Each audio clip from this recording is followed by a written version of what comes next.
సంవత్సరాల తరబడి ఎన్ని మందులు వాడినా మీ మోకాల నొప్పులు తగ్గట్లేదా? ప్రాణ పెయిన్ క్లినిక్ లో అత్యాధునిక చికిత్స. Welcome to site 2024. Paschima Godavari జిల్లాకు అధికారికంగా ప్రకటించని రాజధాని నరసాపురం. మొత్తం ఆంధ్రప్రదేశ్ రాజకీయాలను ప్రభావితం చేయగలిగిన ప్రాంతం, ఆర్థికంగాను రాజకీయంగాను మంచి సౌండ్ ఉన్న ప్రాంతం. అలాంటి నరసాపురం అసెంబ్లీ స్థానాన్ని ఈసారి ఎవరు గెలుచుకోబోతున్నారు? సై 2024లో చూద్దాం.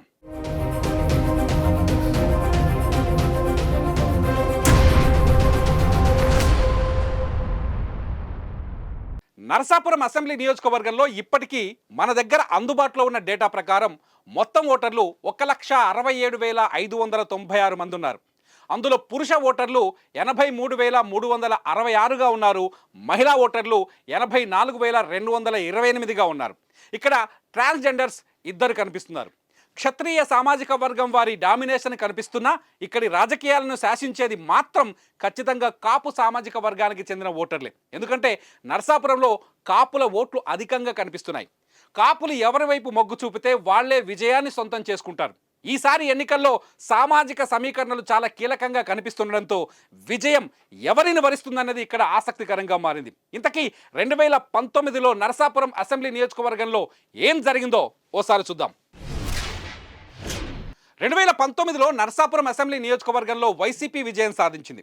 ముదునూరి ప్రసాదరాజు ఇక్కడ 6,436 ఓట్ల మెజారిటీతో విజయాన్ని సొంతం చేసుకున్నారు. ప్రసాదరాజుకు ఇక్కడ 55,556 ఓట్లు వచ్చాయి. అంటే మొత్తం ఓట్లలో ఇది 40.68%. అయితే 2019లో ఇక్కడ టీడీపీ కంటే జనసేన బలంగా కనిపించింది. జనసేన అభ్యర్థి బొమ్మిడి నాయకర్ 49,120 ఓట్లతో రెండో స్థానంలో ఉన్నారు. అంటే మొత్తం ఓట్లలో ఇది 35.97% ఓట్లు. టీడీపీ నాయకుడు బందరు మాధవ నాయుడు 27,059 ఓట్లతో సరిపెట్టుకున్నారు. 19.82% ఓట్లు వచ్చాయి ఆయనకి.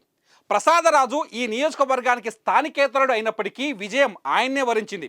మంచి మెజారిటీ కూడా వచ్చింది. ఇప్పుడు కూడా వైసీపీ ప్రసాదరాజుకే టికెట్ను కేటాయించింది. 2024లో ఇక్కడ ఎవరెవరు ఎన్నికల బరిలో ఉన్నారో ఒకసారి చూద్దాం. కూటమి సీట్ల పంపిణీలో భాగంగా నరసాపురం అసెంబ్లీ నియోజకవర్గం ఈసారి జనసేన ఖాతాలోకి వెళ్ళింది.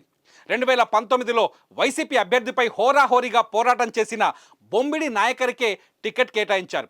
ఆయన జనసేన గుర్తుపైన ఇక్కడ ఎన్నికల బరిలోకి దిగబోతున్నారు. ఇటు అధికార వైసీపీ కూడా అదే పని చేసింది. గత ఎన్నికల్లో హోరాహోరీ పోటీని తట్టుకొని నిలబడగలిగిన ప్రసాదరాజునే మళ్ళీ ఎన్నికల రణరంగంలోకి దించింది. నియోజకవర్గంలో అందుబాటులో ఉన్న నేతగా ప్రసాదరాజుకు పేరున్నా ఈసారి టీడీపీ, జనసేన, బీజేపీ కలిసి రావటం ఇక్కడి ఎన్నికను హాట్గా మార్చేశాయని చెప్పాలి. గెలుపు ఎవరిది అనేది మాత్రం ఇక్కడి ఓటర్ల చేతుల్లోనే ఉంది. సై 2024లో మరో నియోజకవర్గంతో మళ్ళీ కలుద్దాం. చూస్తూనే ఉండండి సుమన్ టీవీ. సుమన్ టీవీలో మీ పర్సనల్ అండ్ బిజినెస్ ప్రమోషన్స్ కోసం కింది నెంబర్కి కాంటాక్ట్ చేయండి.